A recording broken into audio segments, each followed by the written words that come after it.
Laissez-moi d'abord souhaiter voilà, une bonne année à tous les grands Lyonnaises et grands Lyonnais, et avec des vœux de hausse de salaire. Je pense qu'on a besoin aujourd'hui, là on a les entreprises du CAC 40 qui viennent d'annoncer avoir versé 100 milliards de dividendes à leurs actionnaires en 2023, une hausse encore de 22% par rapport à 2022 sur les dividendes. Donc en fait on a besoin d'augmenter les salaires dans ce pays, augmenter le SMIC, augmenter le point d'indice des actionnaires, des fonctionnaires. Très beau lapsus. Oui, oui, effectivement.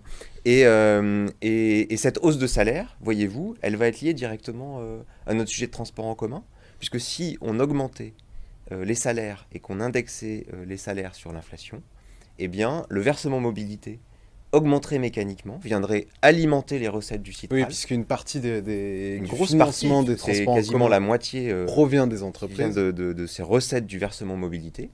Et en fait, cette augmentation des recettes citrales nous permettrait de faire un gel des tarifs. C'est la position que nous avons depuis l'année dernière, que nous avons réexprimée là auprès de Bruno Bernard pour cette actualisation des tarifs au 1er janvier 2024. Et c'est la position que nous tiendrons l'année prochaine, d'avoir ce gel des tarifs TCL. Alors il y a plusieurs raisons à ça. Les arguments sont encore les mêmes malheureusement. D'abord un manque de chauffeurs. On a encore un manque de chauffeurs de bus, notamment sur la ligne TCL, ce qui fait que les fréquences ne sont pas adaptées aux besoins des usagers. Donc ça paraît quand même délicat de venir augmenter les tarifs dans une période où on n'a pas l'offre. Et puis, on est en plein dans la mise en place de la ZFE. Les véhicules critère 4, vignettes critère 4, interdits au 1er janvier 2024, c'est 40 000 véhicules quasiment qui ne peuvent plus circuler dans le centre Lyon-Villeurbanne.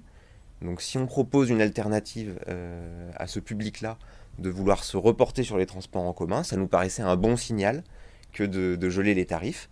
Voilà, on regrette vraiment cette position de Bruno Bernard. On a un désaccord là-dessus avec Bruno Bernard.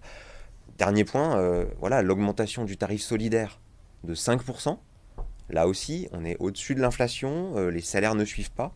Donc vraiment, on pense qu'il est possible financièrement de faire ce gel des tarifs et on le redemande pour le 1er janvier 2025.